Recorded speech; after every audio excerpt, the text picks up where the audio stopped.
was Saturday night. I turned the TV on just to see what was going on. You'd been gone a while, didn't hear from you. I just want to know if you're safe and sound, 'cause I want to know if you made it out or if you're caught up in the mess. So tell me, are you okay? 'Cause I don't wanna lose you. It ain't easy 'cause I know I'm better with you. But tell me, are you okay? 'Cause I don't wanna say goodbye. I don't know what I'll do. Hello, everyone, and welcome to Healing Connection. Today is part 2 of our series, Breaking the Walls of Isolation. I am your host, Joy McBride, and last time we defined isolation and spotted the warning signs. Well, today we're going to explore practical tools and strategies to reconnect, rebuild, support networks, and answer the question, is isolation permanent? Spoiler, it doesn't have to be. So if you're ready, let's get started. Part 1, mindset shifts and first steps. Acknowledging the need, admitting you're isolated is the bravest step. Expand the why behind reaching out. Healthy and performance link. Emphasize that connection isn't just nice to have, it's directly reducing stress hormones and improve sleep, focus, and decision-making. Here's a quick start. Social isolation raises mortality risks by as much as smoking 15 cigarettes a day. A purpose reinforcer. Frame each outreach as a two-way gift. You get connected, they get reminded, they matter. Shifting from I need help to we both benefit makes the ask feel more balanced. Set small goals. Text one friend, attend one group meeting, get out for the day, go for a walk, go to the gym, go visit somebody, or go out for coffee or drink soda or whatever with a friend, someone that you trust. Deepen the growth mindset work. Celebrate? Not yet. Borrow from Carl D. Wicker. Replace the I can't do this with I can't do this yet. Illustrate how small practical builds confidence, just like learning to shoot or drive a fire rig. Identify core values. What personal value is being starved by your isolation? Is it camaraderie, service, mentorship? Things along that line you can ask yourself. Then frame reconnections as simple living in alignment with what matters the most. Normalizing help seeking. Tough doesn't mean alone. Right now, I'd like for you to pause. Pick one person to reach out in the next hour. Leverage. Intentions. If, then planning. Teach them to set a simple plan. If it's Wednesday at 3 p.m., then I will go send Jim a how's it going text. Research does show that these plans increase the following by 300%. That's quite a bit. Just by doing something as simple as planning, or going and setting something in your phone on your calendar. Pretty interesting. Didn't know that one. Habit stacking for social routines. Anchor to existing habits. After your morning coffee, spend 2 minutes scanning your messages and replying. When you log onto the station's computer, send one check-in to a teammate. This piggybacks social outreach into habits you already do reliably. Information. After a PT, Check in with one or two that you seem to look concerned about, or just pick two each different day, 2 today, 2 tomorrow, and so on. You can do that. Micro commitments and tiny behaviors. 2-minute rule. Commit to just 2 minutes of activity. Texting, calling voicemail, opening Facebook Messenger, things like that. Often, getting started breaks the inertia and leads to a longer connection. I know I said that word wrong, but that's okay. I'm not an English professor. Reframe rejection as data. Drop the fear of no, but teach that an unanswered text or declined invitation isn't personal rejection. It's just information they are busy or not the right time. Encourage a next step mindset. If plan A doesn't work, try plan B. Email, voice note, snail mail, a phone call, something. Always make sure you have a plan B just in case plan A does slip away. That's a good thing to have. It doesn't matter what field you're in. To always have a plan B is one of the smartest things to do, and it's sometimes one of the smartest things to keep you alive. Enlist accountability partners. Connection challenges. Invite 2 friends to a 7-day check-in challenge, and whoever misses more than 1 day buys coffee for the group. Public commitments, even among peers, dramatically boost through following curiosity and empathy. Open-ended questions. When do you reach out? Lead with curiosity. What's the best thing that happened to you today? This is something you can talk about. You don't have to be when you first get up. It could be almost midday, and then you could do one then. You could do one in the evening about what's the best thing that happened to me all day. If you can't think of something, wait till you go to bed. As you're laying there, before you fall asleep, answer that question. Empathy deepens bonds and encourages reciprocity. I know it's another word I said wrong. Build a re-entry kit. What that means is tools on deck. A list of 3 people to contact with preferred modes, either text, call, or in person. A small social snack, a gift card, a meme, a shared playlist to break the ice. Script or template. Hey, so-and-so, thinking of you. Got time for a 5-minute catch-up? And you could do that with almost anybody, or anybody that you trust, or you feel safe with. I mean, we could probably trust maybe a handful of people, but what I'm thinking about is the people we actually trust with some of our deepest stuff, or some of the people that have been around through some of our deepest stuff. Integrate self-reflection and tracking. Connection journal. Track each attempt. Put the date, method, outcome, how you felt before, and how you felt after. Over time, this visual proof of effort reinforces progress and motivation. And you don't have to do it on a journal if you don't feel like it. If you think that's too much to carry, pull out your phone. There's all kinds of apps for a journal. Set it into your calendar to check something that a particular day, particular time. And you can set it for weekly, monthly, whatever you'd like. Part 2. Reaching out, building connection habits. Schedule a ritual calendar blocking.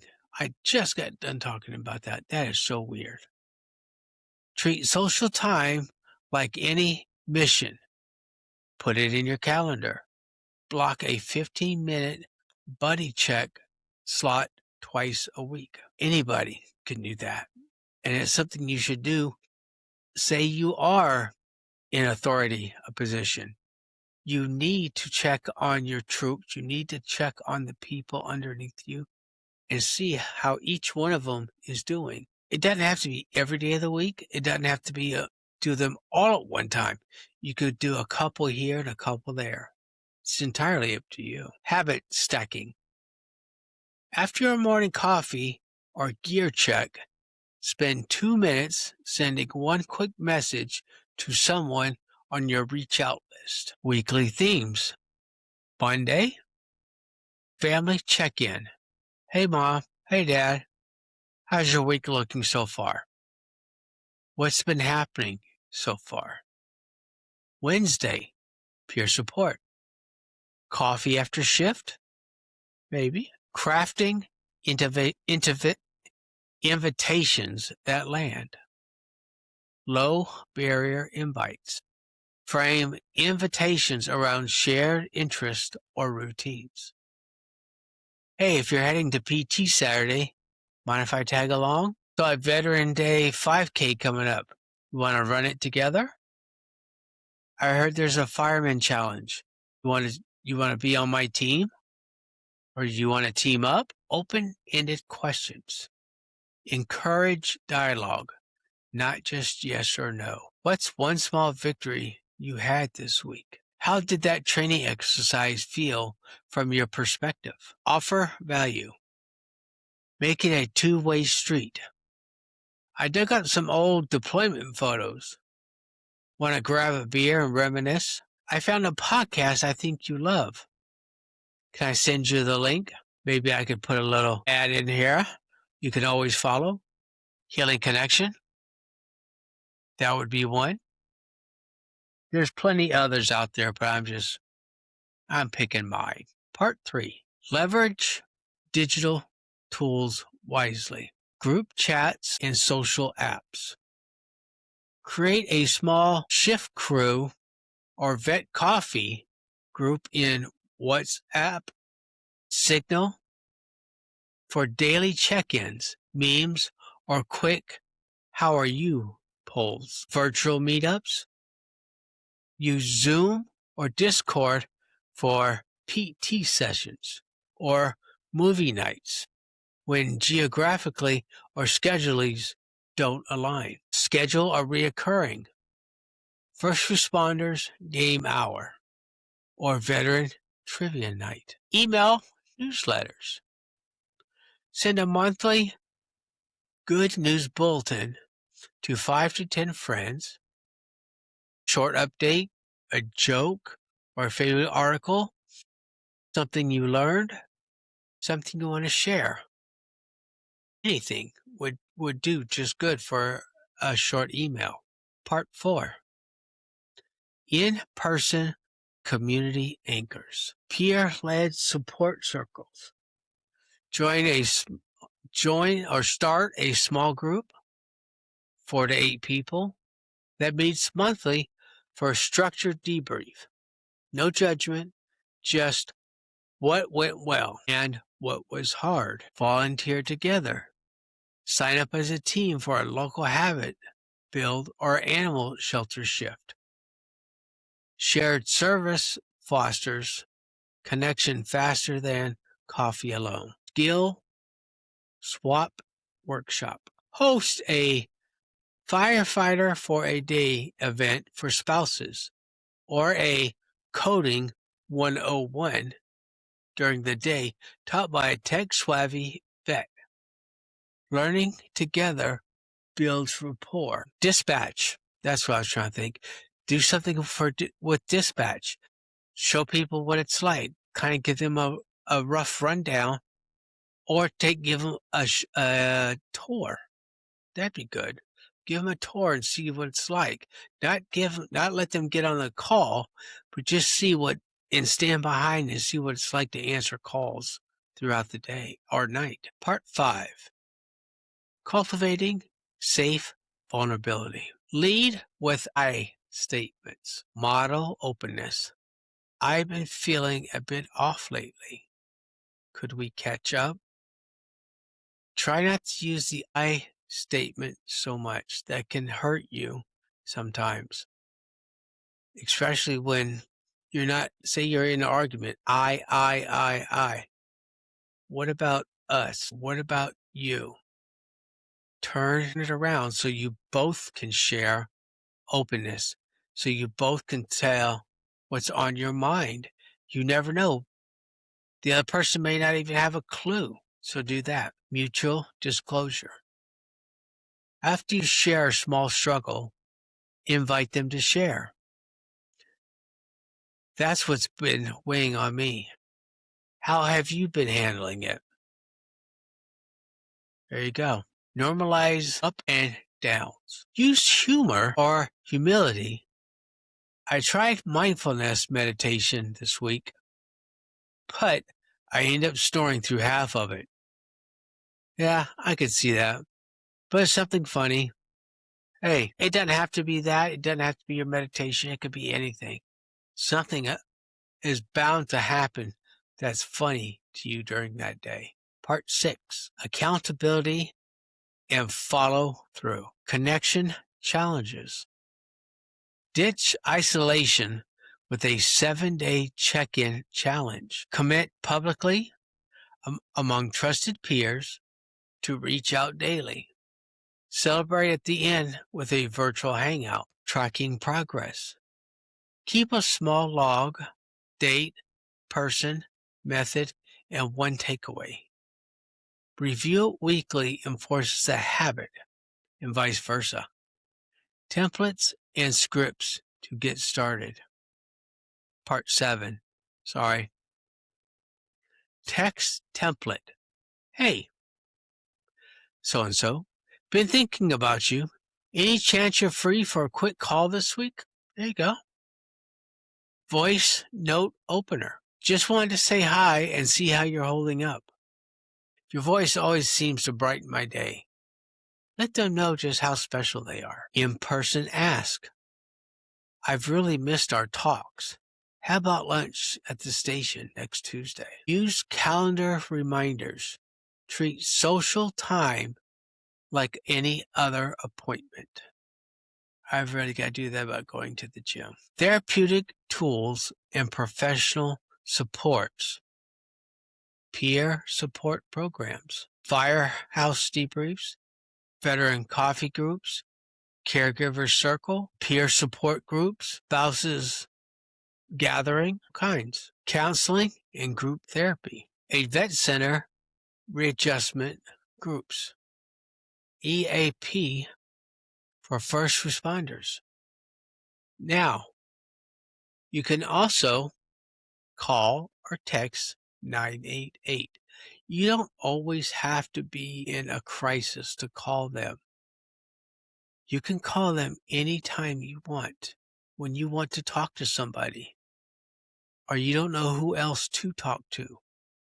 Talk to them. And there's digital platforms, apps like PeerLink, BuddyUp, or Supportive to chat anonymously when you can't meet them in person. Or you can email me at cooljoe70@heroobjective.org. I'd be happy to talk with you by any means. Telehealth, virtual sessions if travel or mobility is a barrier. Mike, quietly folding gear for a minute. Hey, Sam, got a minute? Sam looks up, kind of concerned. Sure, Mike. Everything all right? Mike, he's a little hesitant. Honestly, I've been feeling kind of off lately. Can't stop replaying that house fire from last week. I'm jumping at every siren. Sam gently. I've noticed you've been a lot quieter. Thanks for telling me. Do you want to go grab a coffee and talk about it? Mike. I appreciate that. I'm not sure what I need. Just talking might help. Sam. Absolutely. Let's sit in the kitchen, brew a pot, and we'll figure it out together. You're not alone. Take that same scenario, and veterans can do the same thing. Exact the same thing. In this role play, Mike names how he feels and asks directly for support. Sam listens without judgment and offers a sample, concrete next step, coffee and conversation. That straightforward approach, honest admission, plus a low barrier invitation can break through isolation and start healing. Micro interactions in daily routines. Isolation often builds in the quiet moments. When days blur together and we miss the little cues that connect us, reserving that starts with tiny, almost invisible interactions and daily rituals that become anchors. Let's explore how to weave these micro moments into your life. The power of a simple good morning. Send a 5-second text before your first coffee. Morning, so-so. Hope today is going to be a good one. Why this works? Activates social bonding first thing. Sets a positive tone and signals that you're thinking of them. Here's a little tip. Automate it visual via your phone reminder or an app like Day One. So it happens even on your busiest mornings. Sorry, I'm messing that all up. Station salute or doorstep wave. Example, when you see a colleague stepping into work or a neighbor on their porch, offer a quick wave or nod. Why it works?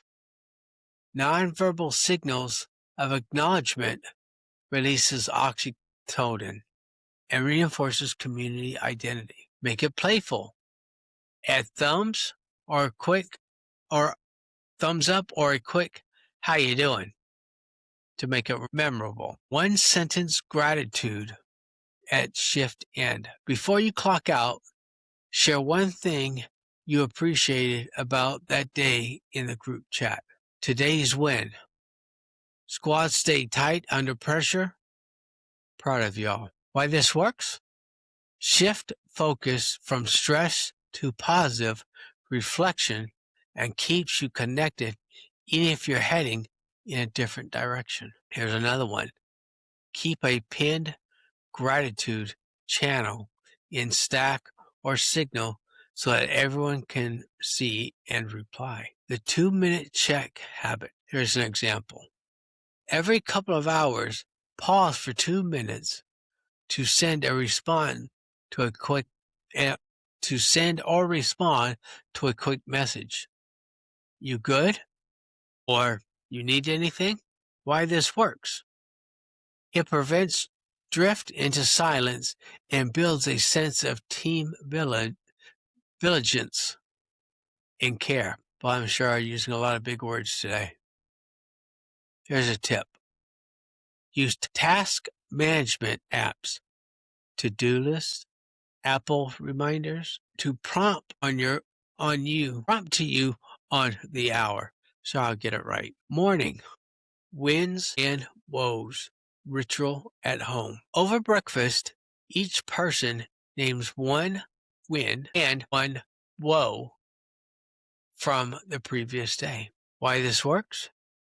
Opens honest dialogue, normalizes struggles, and avoids one-sided events. Tip: if you leave alone, record a quick voicemail note to yourself or journal this in a format. Or, if you got a dog, talk to the dog. Say your cat, but some cats aren't like that.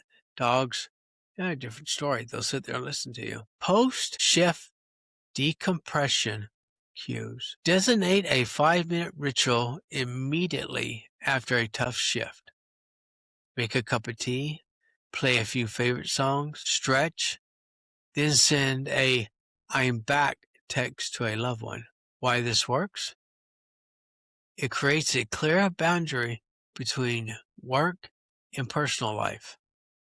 Signals to others you're transitioning out of on-duty mode. Choose a unique sensory cue, a specific song, or favorite tea flavor, so your brain learns to unwind on command. Random act of connection. Once a week, pick someone at random, colleague, neighbor, or vet you haven't seen, and drop off a small treat, coffee in a snack bar, with a note thinking of you. Why it works? Breaks monotony, surprises people in a positive way, and reminds you how small gestures can mean just so much. Same with please and thank yous are another thing that go a long way. We've known this for a long time. We grew up knowing that. But it's true, very small gestures can really make somebody's day. Really can. Keep a stash of gift cards or snacks in your locker or coat pocket so you're always ready. Evening reflection and plan for tomorrow. Example, at day's end, jot down one thing you'll do to connect to tomorrow. Call Sam, invite Jesse to coffee, or post in the vet form. Why this works? Moves connection from abstract intention to concrete planning, increasing flow through. A simple notebook by your bedside or an app like Apple Notes. Integrate it with your bedtime routine. While you're just laying there before you do anything else, do something like that. You might sleep a little better. Yeah. Walk and talk breaks. Instead of sending an email, call a colleague and walk around the block while you chat. How this works?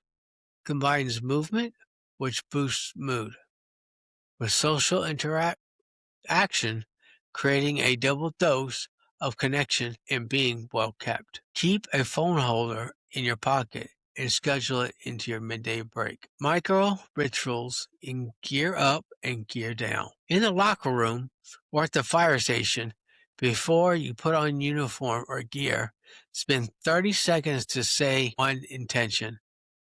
I'm here to help.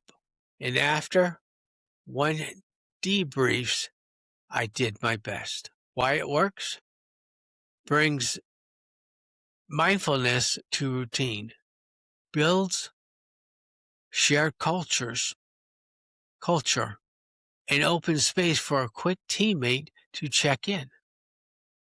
Tip: encourage a whole team to adapt its share rituals that deepen bonds. By embedding these micro interactions and daily rituals into your life, whether you're on duty or off duty, maybe you're at home, you create countless tiny connection moments that cumulatively shatter the walls of isolation. By doing some of these things, you want that to happen. You do not want to let isolation creep in that far to where you have a hard time pulling out.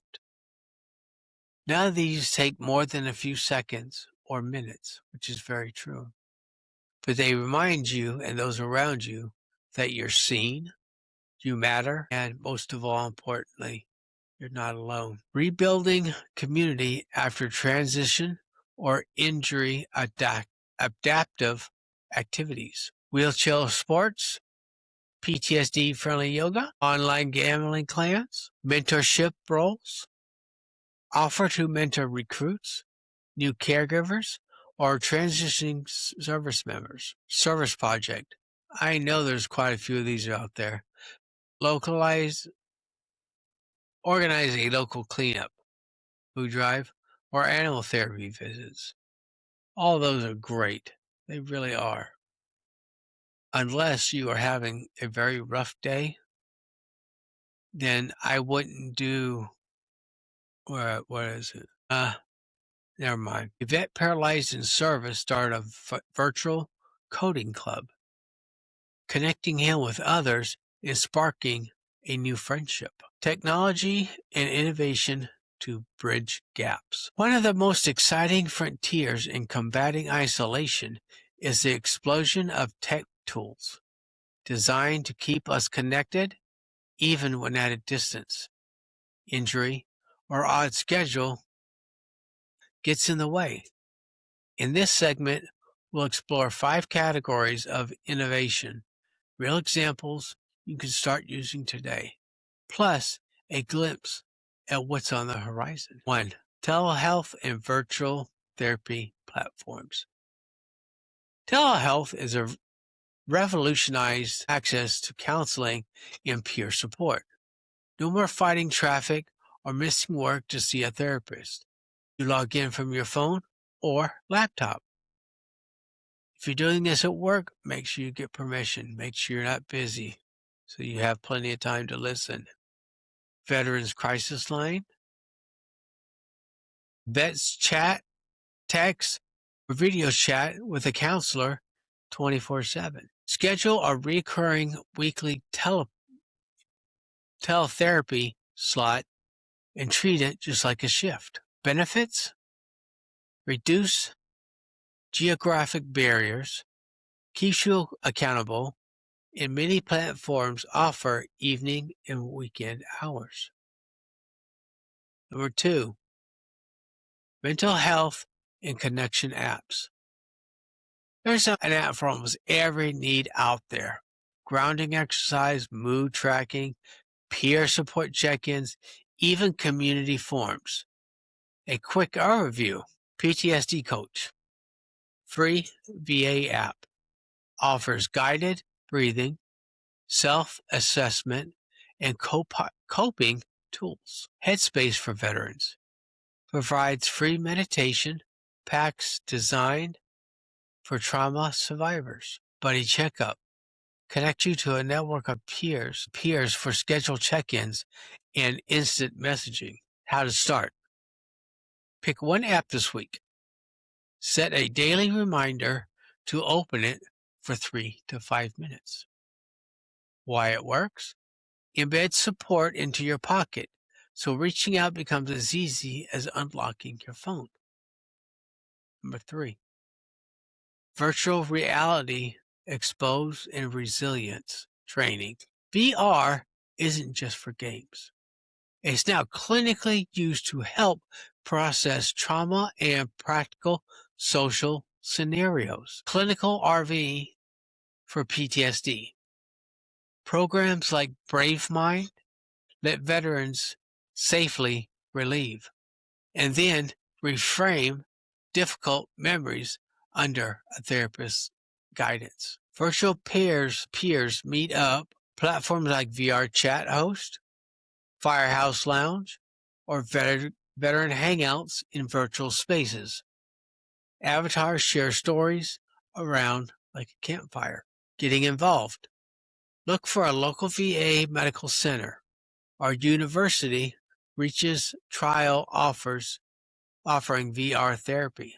It does show that early studies have shown up to 40% reduction in PTSD symptoms after a VR assistant session. Number 4, wearable and biofeedback devices. Wearables can track your stress response in real time and promote you to connect or self-soothe before isolation deepens. Some examples: her Apple Watch monitors the heart rate variable HVR to flag high stress. Must use headband provides real-time the ego feedback to the guided meditation.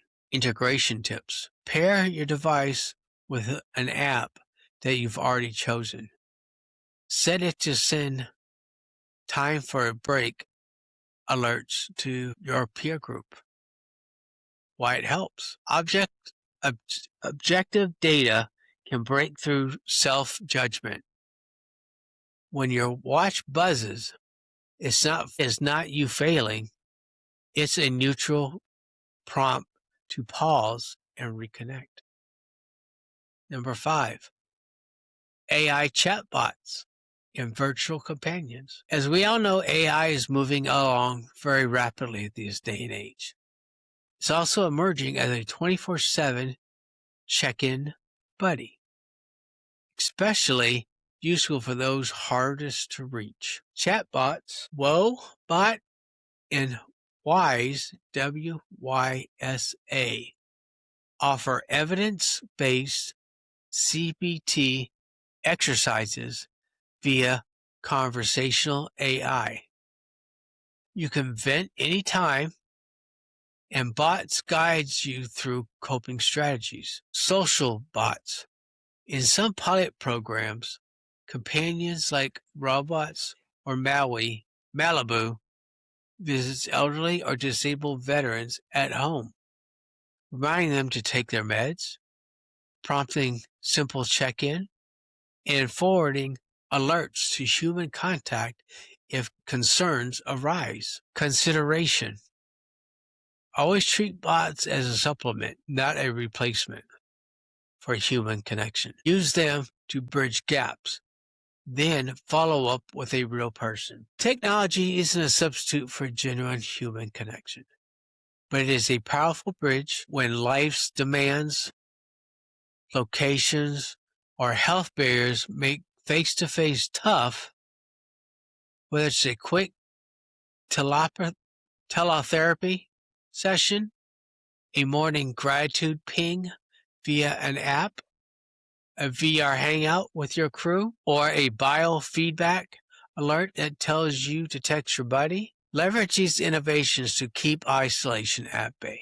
Next, we'll dive into rebuilding community at a larger scale. How to rally neighborhoods, departments, and families to stand with you. Stay tuned. Part 7. Is isolation permanent?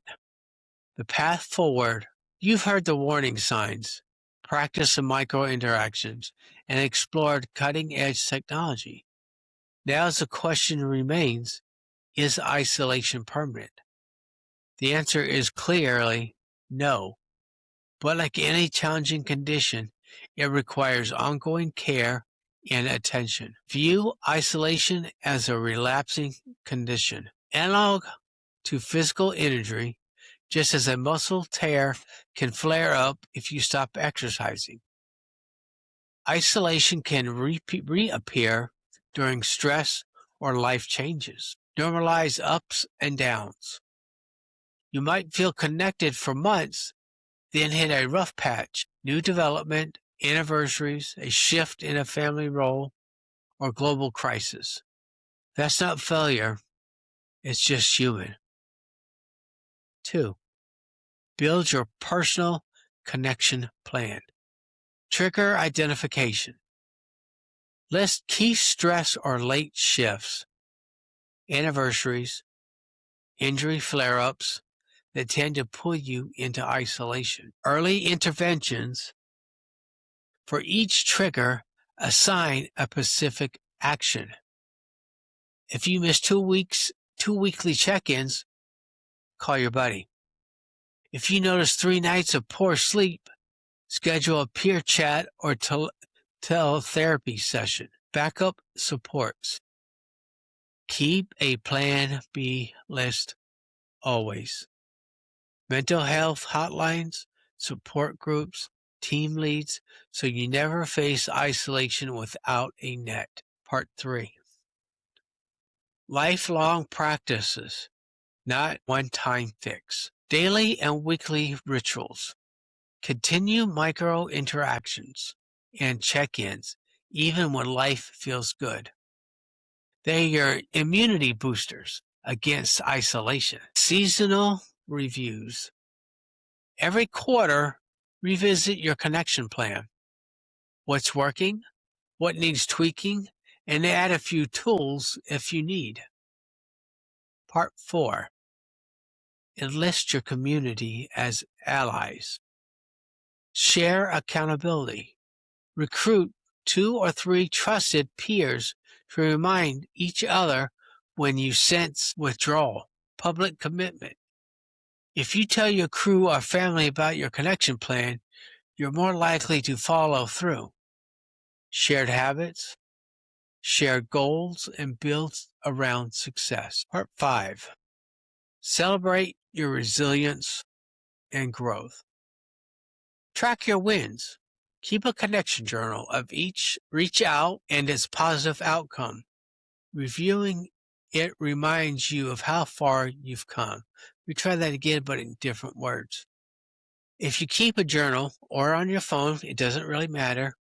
Reach out on there, put on there how many times you reached out, what were some positive outcomes, and tell yourself, look at how far you've come from then to now.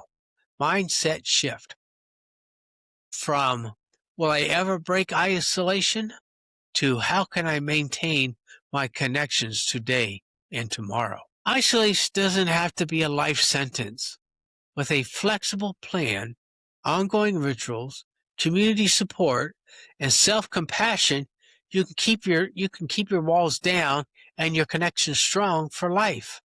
Remember, I will always have your six today, tomorrow, and each time you reach out. Thank you for joining this two-part series, and I know it was a bit long, but thank you for sticking in there. Remember, recognize when you or someone else is drifting into isolation. Reach out with small, consistent steps. Use peer, professional, and technological support. Practice daily rituals to stay connected. Prepare for setbacks. Have your coping plan ready. If you find this helpful, share with a friend who might be struggling. If you want, you can even sit down with the person who may be struggling, and both of you call or text 988. Someone will come on and is a real person, but only if the other person is okay with it. Just don't leave them. Maybe stay close in case they do need you. Email your success stories or questions to me at cooljoe77 at heroobjective.org. And subscribe so you never miss an episode. Oh my gosh, I'd hate for you to do that.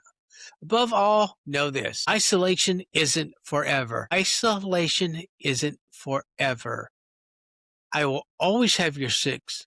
And until next time, stay connected, stay helpful, take care of yourself, and know what? Take care of each other. Until next time, I'll see you on the flip side. Signing off. 'Cause